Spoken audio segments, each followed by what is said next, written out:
Shalom, jumpa lagi dengan saya di Klavus Sukacita. Saya akan memberkati saudara lewat bagian kebenaran firman Tuhan. Namun sebelumnya mari kita berdoa. Terima kasih Bapa, firman-Mu ya dan amin dalam hidup kami.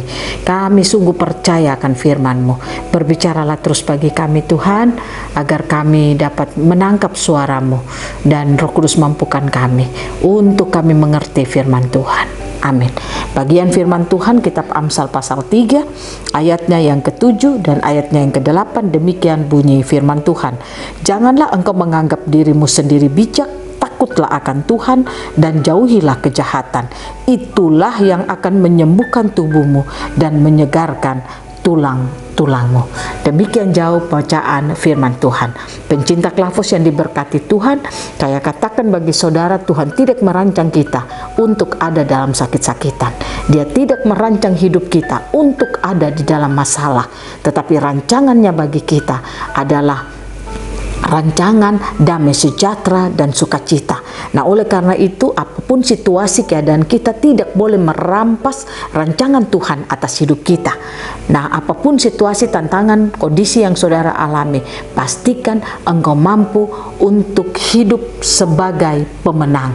Engkau akan mampu hidup untuk mengatasi semuanya, sehingga itu tidak akan mengintimidasi hidup saudara dan saya. Pertanyaannya, bagaimana supaya kita bisa hidup untuk tidak terintimidasi dengan situasi, keadaan, kondisi yang kita alami?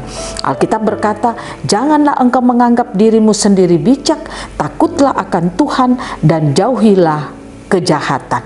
Jadi kalau firman Tuhan berkata kepada kita, jangan kita menganggap diri kita ini bijak, tetapi dikatakan takutlah akan Tuhan dan jauhilah kejahatan.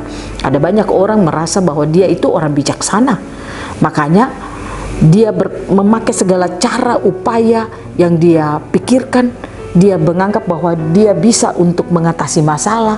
Dia mengatakan bahwa dia bisa untuk melakukan ini dan itu, tapi itu menurut kemampuannya, bukan menurut kemampuan Tuhan.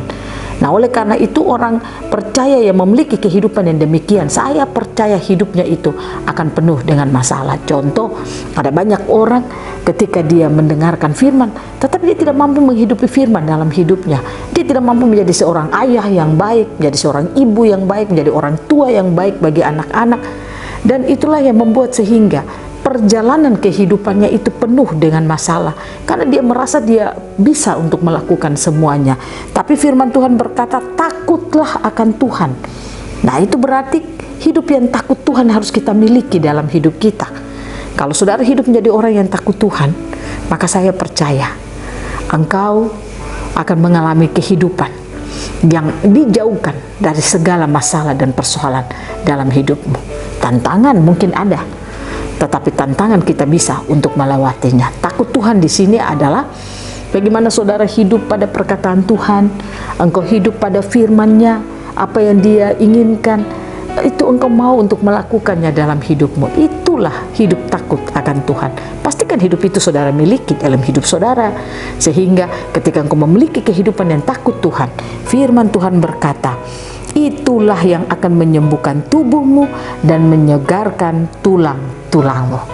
Kalau saudara mau terus sehat, kuat, umur panjang, belajarlah untuk hidup takut akan Tuhan. Tuhan Yesus memberkati kita, firman-Nya jadi berkat bagi kita semua. Amin. Mari kita berdoa. Terima kasih Bapa, firman-Mu biarlah terus berbicara bagi kami.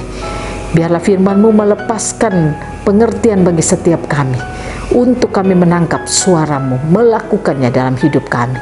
Amin. Shalom, Tuhan berkati kita semua.